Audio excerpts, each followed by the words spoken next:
This is SLTD back here with another video, as today we are going to be covering the WWE 2K17 news and coverage that came out yesterday right here on SLTD. Now, this is week 1 of 5 and we are going to start off with a ban because we are going to confirm the 19 newest roster members for WWE 2K17.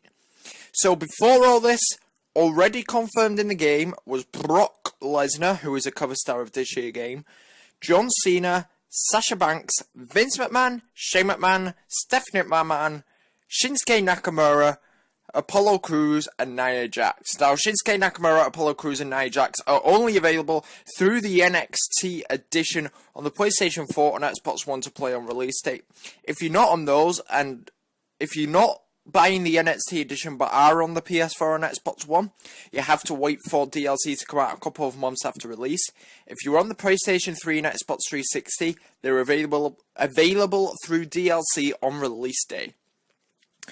Now, 19 new roster members got confirmed yesterday, and they are, in no particular order, the Usos, Larry Zbyszko, Booker T, Ultimate Warrior got officially confirmed, Eric Rowan, Heath Slater, The Ascension, Los Matadores, Vaudevillains, R-Truth, Brian Pillman, Brie Bella, Nikki Bella, Jim Neidhart, Chris Jericho, Drink It In Man, and Eric Rowan.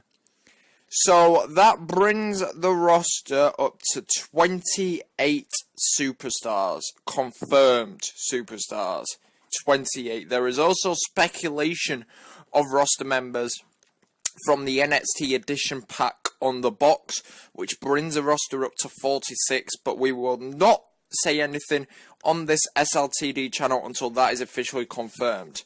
So yesterday, the first ever gameplay come out, unbelievably, and it was Brock Lesnar's entrance. I'm going to let you guys take a look at the entrance right now.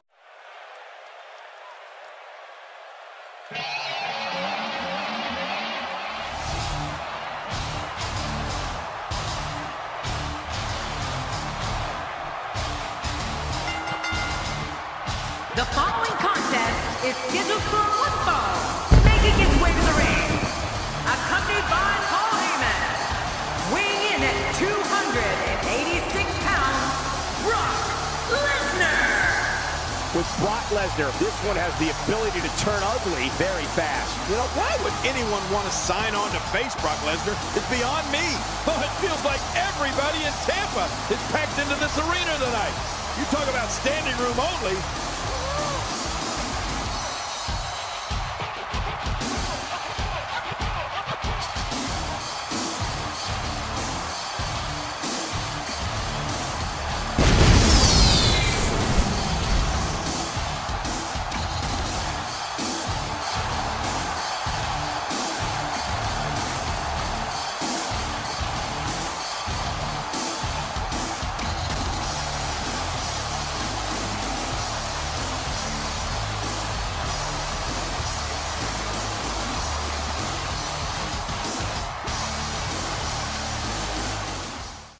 So on the entrance, the things that we realised was, firstly, right at the beginning, is fighting in the crowd back. It very well could be, for the first time in 8 long years. It is a long-awaited return, and we are asking this because you probably saw the bin, the table, and a boxer in the crowd. It was like he was able to fight in the crowd. Even though it looks very basic, it's the first time on Next Gen. It's just like the My Career mode. On WWE 2K15, the My Career mode was absolutely dog crap. We all know that. But 2K16, it went leaps and bounds. That's what I'm expecting if this is fighting in the crowd.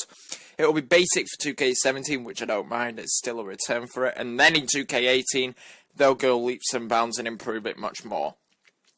Then I realised that Michael Cole, Jerry the King Lawler, and John Bradshaw Layfield are the ones on commentary this year. Again, for Monday Night Raw at least. Now, does this mean that people like Corey Graves from NXT and Mauro Ronaldo for SmackDown won't be on the game. I really hope I'm wrong, because I really do want to see those two in the game.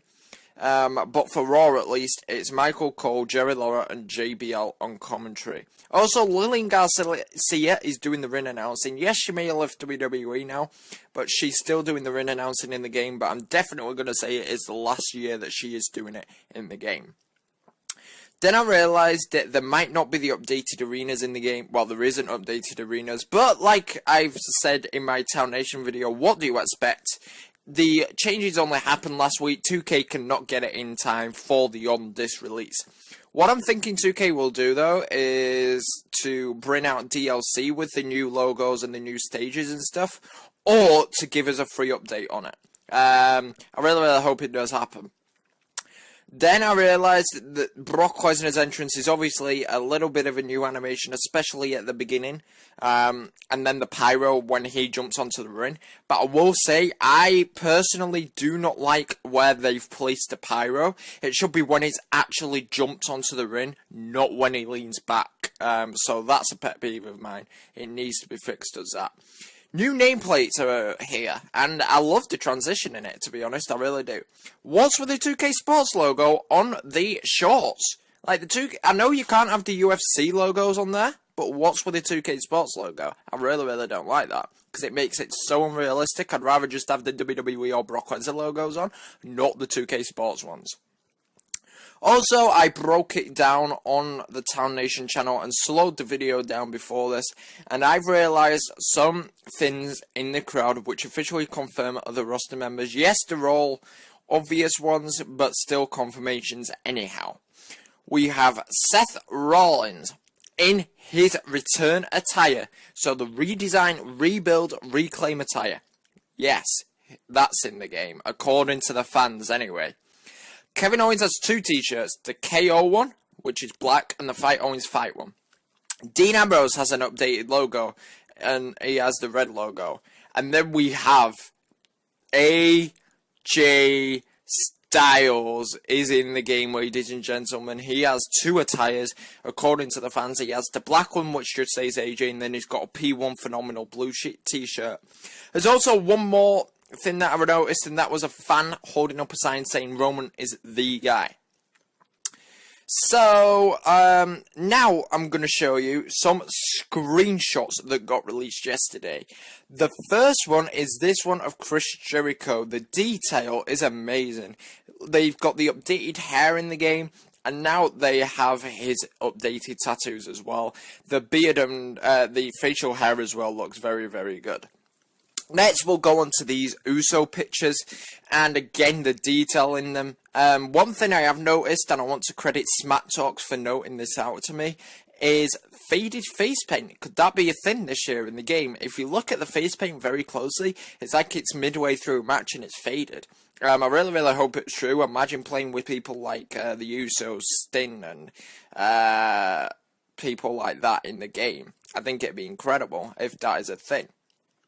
Also, the lighting, the way that it reflects from the tights that they're wearing and even on the body, I'm liking it this year because it doesn't, except from one screenshot that I'll show you, it doesn't make the models look plastic. It makes them look even better, more or less, underneath the light because of the way it's reflected.